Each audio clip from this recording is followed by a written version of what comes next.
What's up, college sports fans? I'm Stuckey. I'm Colin Wilson. I'm Mike Calabrese. I'm Maria Marino. I'm Charlie DiSturco, and we're excited that the Big Bets on Campus brand is launching its very own YouTube channel. You'll be able to find every episode of the BBOC podcast, live shows, and other college sports content on this new channel. Not only will the channel be dedicated to betting on college sports, but you'll also be able to find exclusive interviews with former college athletes, college football power rankings, and updates on other topics like the brand new College Football 25 video game series and the ins and outs of the recruiting trail all the way down to the transfer portal. Whether you're into college football, college basketball, college baseball, or any of the college sports, we are the home for college sports, and BBOC is the channel for you. Make sure you subscribe so you don't miss any of the action. I'll see you there. Welcome to the Fantasy Flex podcast from the Action Network and Fantasy Labs. I'm your host, Chris Reiman of the Action Network and Fantasy Labs, and I'm joined by one of the most accurate projectors and fantasy rankers in the game, has been for quite some time, the odds maker, Sean Kerner. Sean, what's going on? What's up? Definitely excited for tight end draft, and we just got to see week one of the preseason, so we actually got to see some of these guys actually get some, NFL snaps, and looking forward to drafting with you. Yeah, this is going to be an interesting one because there's only so many guys here. But yeah, last year you got Sam Laporta. You got Luke Musgrave at tight end 32. I got Sam Laporta at tight end 20. Even Kincaid was 16.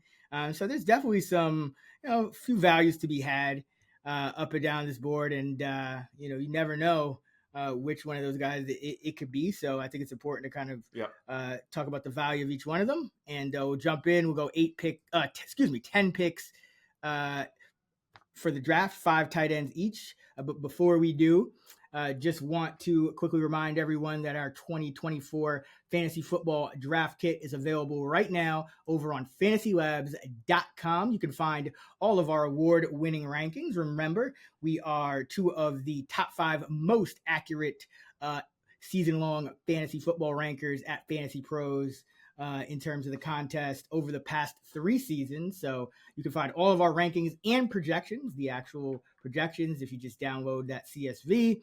And so if you want to kind of tweak our projections and mess around with them, just use them for props, season-long props or whatever, be sure to do that. You could get $20 off a Fantasy Labs membership by going to FantasyLabs.com/flex and using promo code FLEX20. That's FLEX20 at FantasyLabs.com/flex. So for this podcast, just a reminder, this is the way we do it. We go back and forth drafting rookie tight ends. We'll take 5 each, and we score it versus ADP. We'll use best ball 10 ADP over the last 2 weeks. And last year, you won. So I think we did running back and wide receiver first, and I actually edged you out on both of those. But in terms of tight end, we both were negative versus ADP, which is not a surprise when you're drafting, bunch of, tight ends that don't even have ADPs. But your 5 tight ends on average were a minus 19.3. Mine were on average a minus 26.4. You had 2 of your 5 beat ADP. I only had 1. Mine did score more, but that's just because I had Sam Laporta at tight end 20. So I ended up with 278 half PPR points. You had 226. But we're scoring versus ADP because I think the finding value makes it more fun. You can't just necessarily pick the best tight end on the boards. There's a little bit of game theory here, and any tight end that does not have an ADP, because we are going 10 deep for this draft, will get an ADP of tight end 45 because there are 44 tight ends currently with ADPs over the last 2 weeks at Best Ball 10. So with that being said, I'll let you kick it off. Where are you going? Number 1 this year. Last year, you had a pretty good start. You went Dalton Kincaid he was a tight end 16 ADP, so that cashed for you. How you starting it this year? I'm going Theo Johnson of the Giants. He's unranked, so I get him at tight end 45. I think the Giants drafted him in the 4th round, realizing that Darren Waller was likely going to retire. So they probably want to give Theo, every chance to potentially be the starter this season as a rookie, with Daniel Bellinger as, the safe option, just in case he doesn't pan out quite yet. But a hip injury did prevent him from practicing a bit early in training camp, but he's returned from that, seems to be totally fine. So right now he's listed as the 4th-string tight end, but apparently he's been getting a lot of first team reps in camp. So I wouldn't look into that too much. And he has the upside to be the number 2 target in this offense behind Malik Neighbors. Like that's his ceiling in year 1. So I think he's probably the best bet right now to clear his ADP from all these guys. So I'm going to go Theo Johnson. Yeah, totally agree. I think that's easily the pick, with the path to starting as soon as week 1, because like you said, in these depth charts, they're unofficial. I think Sean Payton said something like, yeah, I just write names in and without even thinking about it. And it saves me, like, instead of taking 45 minutes, it takes me 5. Unfortunately, he also just haphazardly played guys too.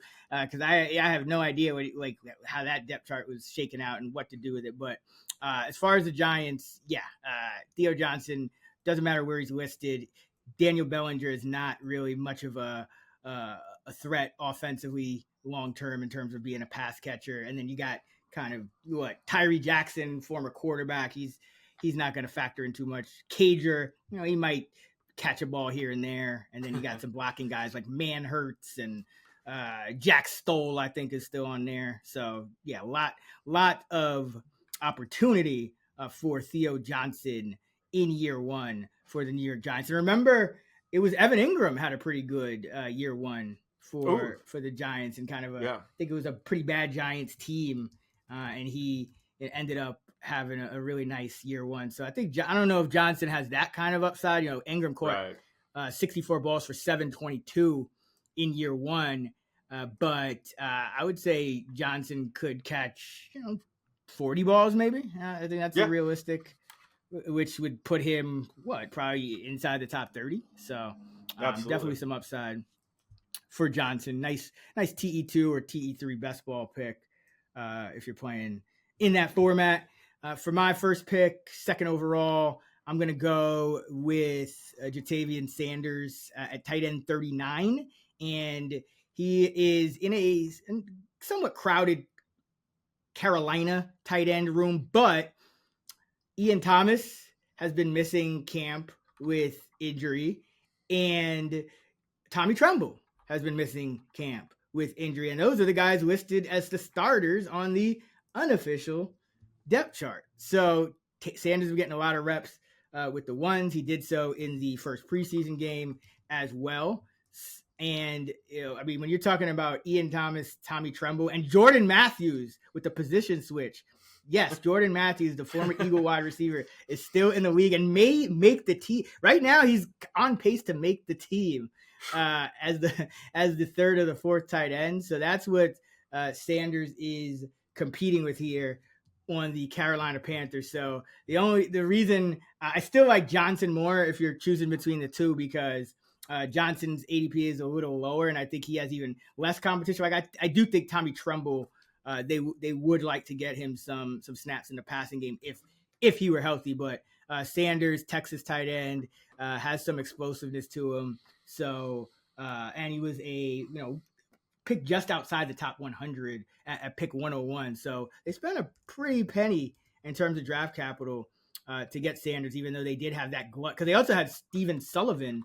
And he ended up, they had to cut him with an injury settlement. So Sanders just been, climbing up the depth chart, and his comp on Player Profiler is Luke Musgrave. So that's promising. Ooh.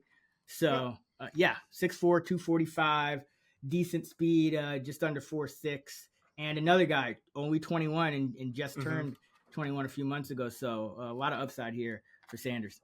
Yeah. After Brock Bowers is sort of up for debate who's the next best tight end for fantasy purposes, and Sanders is right in that mix. And the Panthers, they've been, a fantasy wasteland at tight end ever since Greg Olsen left, and Sanders is not a great blocker. He is a pass catching tight end, so I think they have that envisioning with him is just bringing back the tight end as an offensive piece in this offense. Yeah, absolutely. And Sanders can do a little bit of both. He can block a little bit. It's not going to be great, but right. He can do enough to get on the field and make some catches. Yeah, as good as Tommy Tremble can. Anyway, exactly. What are you doing for your second pick, third overall of our rookie tight end draft for 2024? I'm going with Ben Sinnott at tight end 29. And I made a tweet over the weekend. This is the third latest tight end that's probably going to be delayed 1 or 2 years for his breakout, playing alongside Zach Ertz, like Dallas Goedert and Trey McBride. And yeah, who knows? Maybe learning under a great tight end like Zach Ertz may have helped them. But he already looks good. He had that amazing catch and run. I mean, dragging guys that look like the Jimmy Graham play in the playoffs. But he's very talented. He has a ton of upside.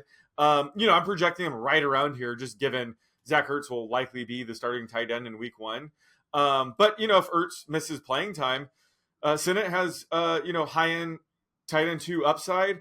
We see that at running back all the time. The backup will leap up the ranks and be a useful fantasy asset if the starter goes down. That's not really usually the case at tight end.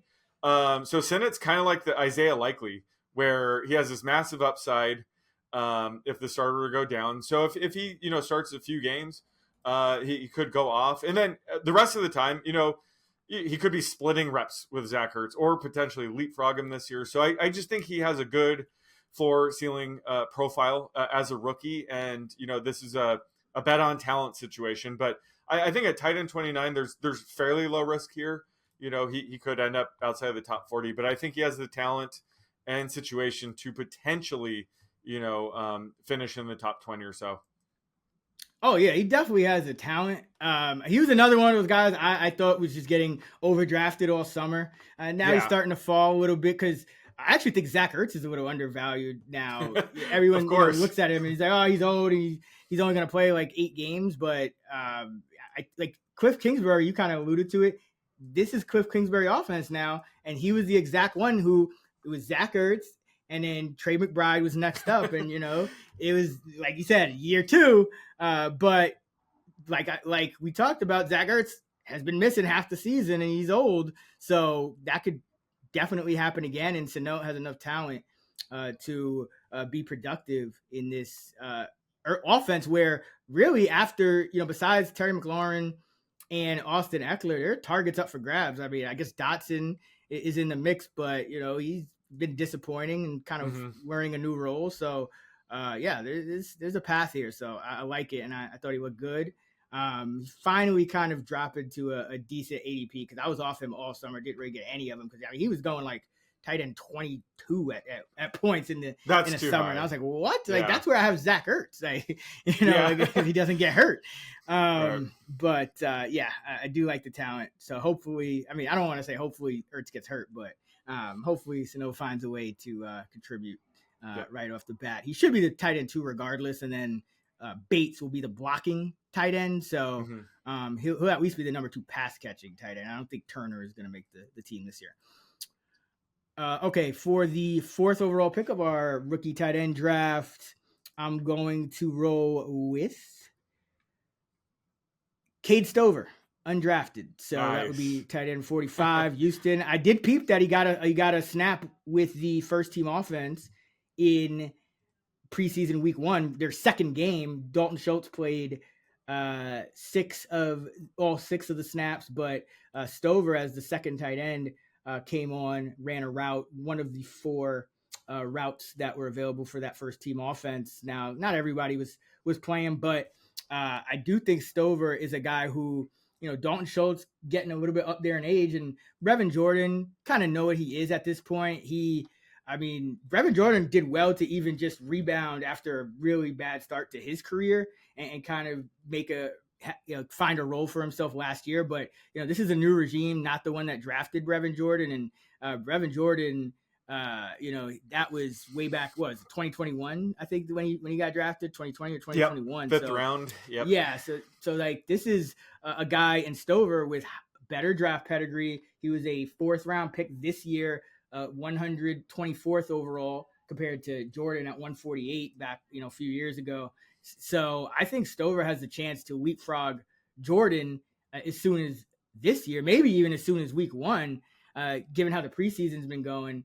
And if he does that, then he's just a Dalton Schultz injury away from being the number 1 tight end on a CJ Stroud offense. And he has been catching balls in preseason as well. He caught 2 or 3 targets for 26 on 20 routes in the Hall of Fame game. And then against Pittsburgh in week 1 of the preseason, he caught 3 of 3 for 32 on 18 routes. So he's been getting decent amount. He's up to 6 targets, 5 catches, 58 yards on the preseason. He's playing a couple of snaps here and there out wide, and playing about just under 40% in the slot. So they've been able to move him around, and that's enticing when you think about how good we expect this offense is. So it could be a sneaky play, but I could see us by like week 4 or 5, projecting Stover for 11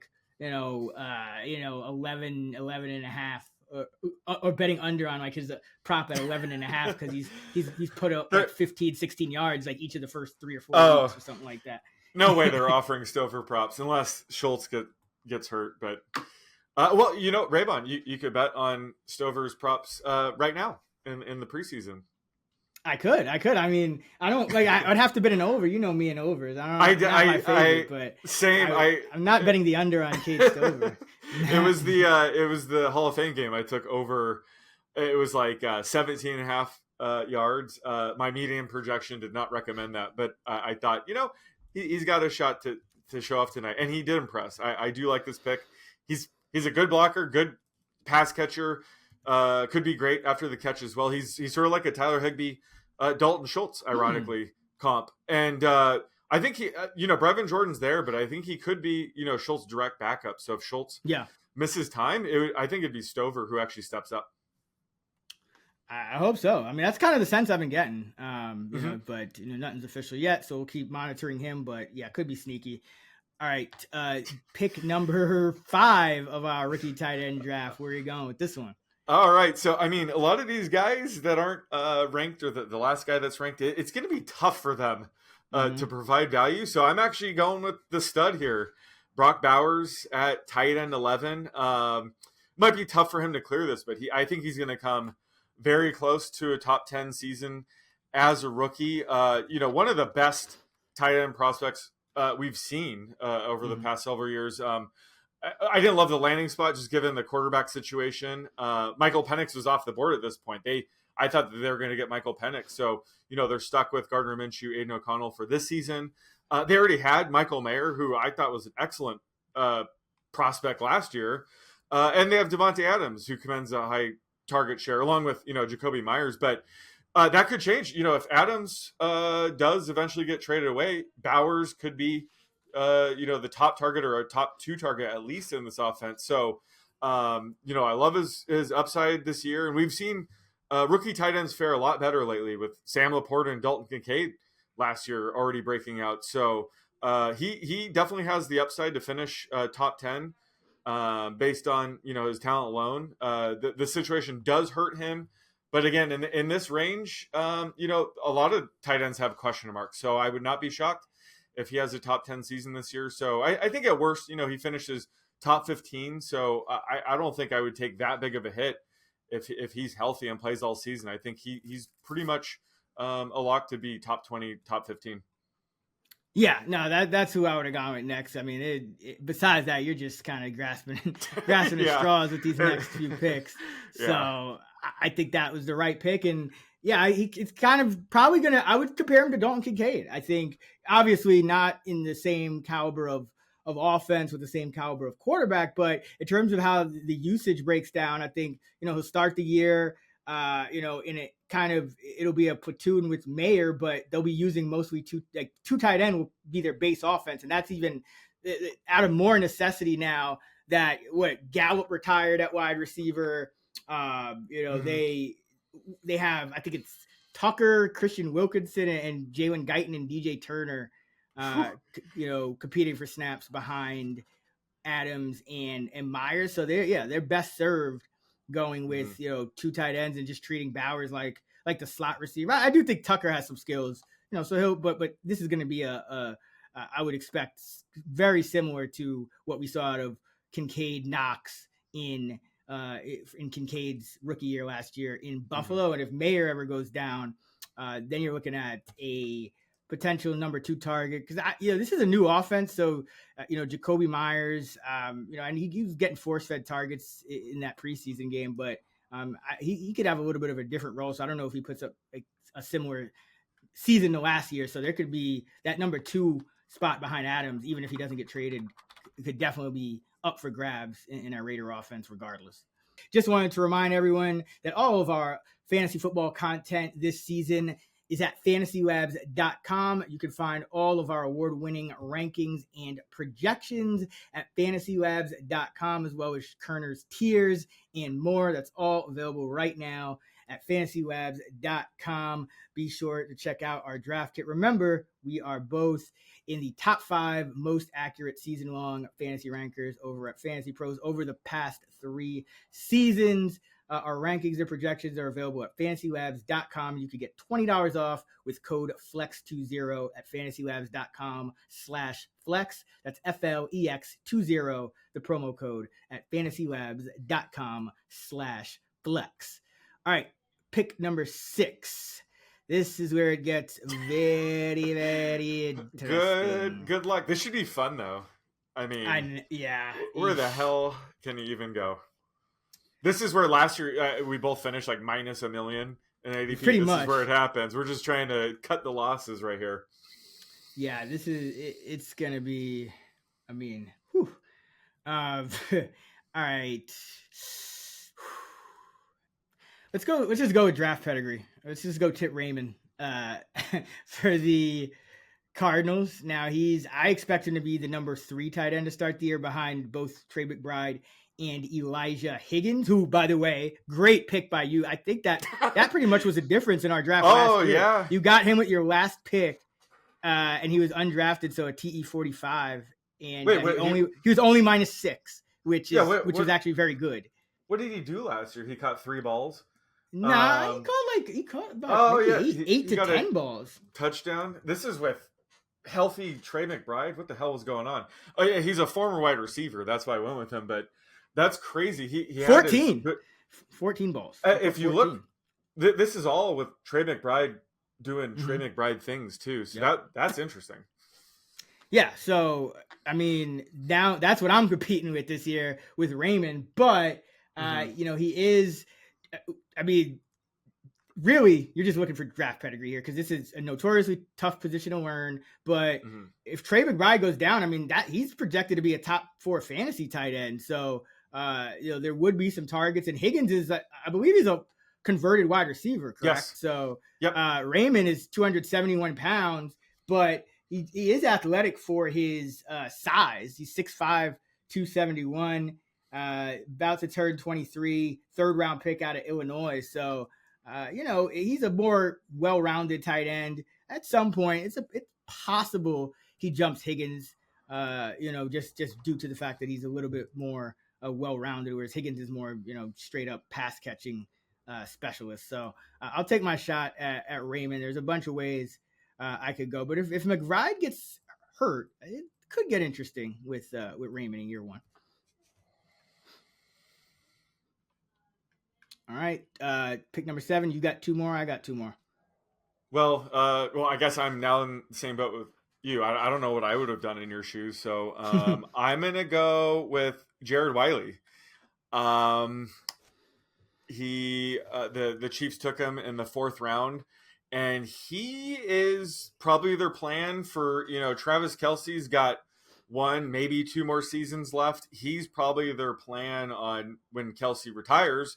And while, Noah Gray has been solid as Kelce's backup and probably is his true backup this season, I think Wiley does have more upside than Gray. He's, a very good athlete, really good pass-catching tight end. So I think that he might take a couple years behind the scenes, but they're probably grooming him for the Kelsey role. But if Kelsey misses time this year, they could have to accelerate that a bit. And this is sort of a bet on talent. He certainly needs an injury to have any playing time, but I'm betting on the talent here, and being paired with Patrick Mahomes is huge.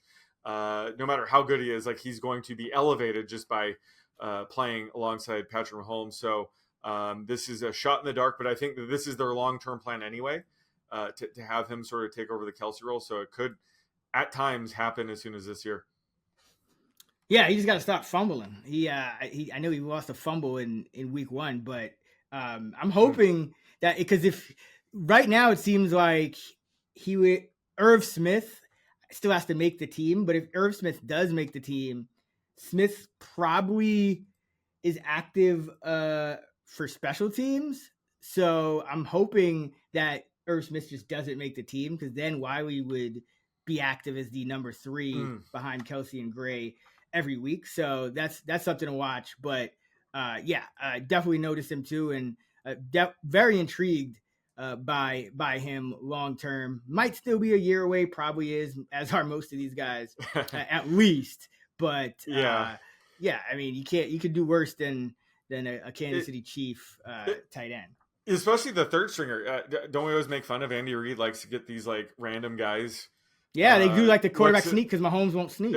Random looks in the end zone. So maybe he's the Jody Fortson replacement, and it might get me a couple touchdowns this year.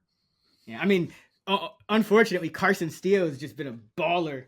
So he might just take all those short yardage touchdowns. I can't even wait. I need to hear who you're going with. Devin Culp, 7th rounder. Wow. Tampa Bay Buck may not even crack the opening day roster, but he might, because it's another one of these new offensive regimes. Last year, Cade Otton played probably a little too much. I mean, this dude did not come off the field. Payne Durham is there as a receiver tight end, but O'Keefe is like a straight up more of a blocking back. So Culp, he's more of a receiver. So there's a chance he cracks the roster, the game day roster, as the number 3 tight end, and is catches a ball here and there, maybe late in the year more so. But he did run 16 pass routes, did not block once in the first week of the preseason. So that's about all I can ask for when I'm just trying to get a couple catches here and not finish below TE 45. And with a good enough camp, he might even be able to beat out a guy like Durham. I think Durham's playing well, so probably not. But he is a 7th rounder out of Washington. Who has a little bit of pass catching acumen and is competing for that number 3, maybe even number 2 role. And if Otton goes down, there's a lot of snaps to go around. So I'll take my chances with Culp, because if he's on the field, kind of like a Higgins type, he's probably going to be on the field to catch passes. Yeah, he ran 16 routes and drew a target on 4 of them. He only caught 1 ball, but again, he's drawing targets. That's all you could ask for from these guys. And if I don't have to project O'Keefe ever again, that would be great. So I'm hoping he makes the team. There you go. All right, one more pick for us each. You got your first up, number 9 overall. Where you going? I'm gonna have to take the guy that has an ADP, because tight end 40 isn't that far away from tight end 45, so at least I'm taking the guy I think has the best shot of potentially catching some balls this year. So I'm going with Erick All from the Bengals. Now this tight end depth chart is very crowded. I don't know where he's gonna settle in. They have Mike Gesicki, Tanner Hudson, Drew Sample will obviously get playing time, and Tanner Hudson looked great last year. Again, I don't know who's all going to make the team, but it's very crowded tight end room. And, Erick All does kind of remind me of Mike Gesicki. So it's ironic he's going to be backing him up potentially, but he's a really athletic pass-catching tight end. Might be a bit raw entering year 1 just because he missed a ton of time in college. Like he missed a lot of games due to injury. So maybe, there's injury risk here as well, but he always performed well when he was healthy.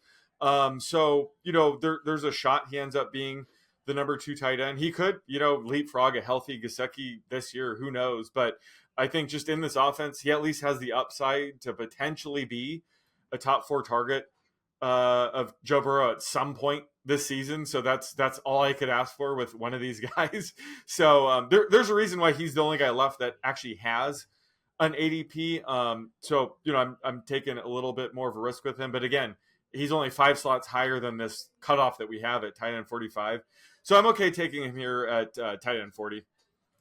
Yeah, no, it makes a lot of sense. There is a glut, but this team is using 4 or 5 tight ends some weeks last year. Once Hudson started getting activated, they let go of Irv Smith, who was their starter last year. So it's wide open. And Gesicki he's always been known to kind of disappoint. So who knows how long he can stick with it. And Hudson, he could be a trade candidate.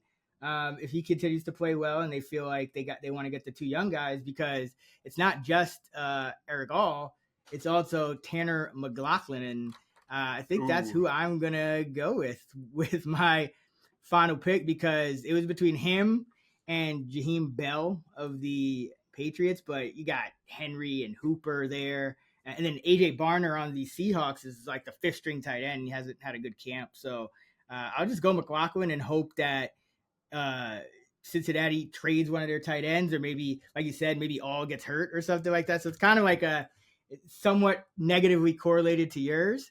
Whereas, I don't think 5 tight ends are going to make the team. I mean, it's possible, but more than likely, McLachlan ends up on the practice squad. But Gesicki he's a little bit fragile, I think, and All you mentioned.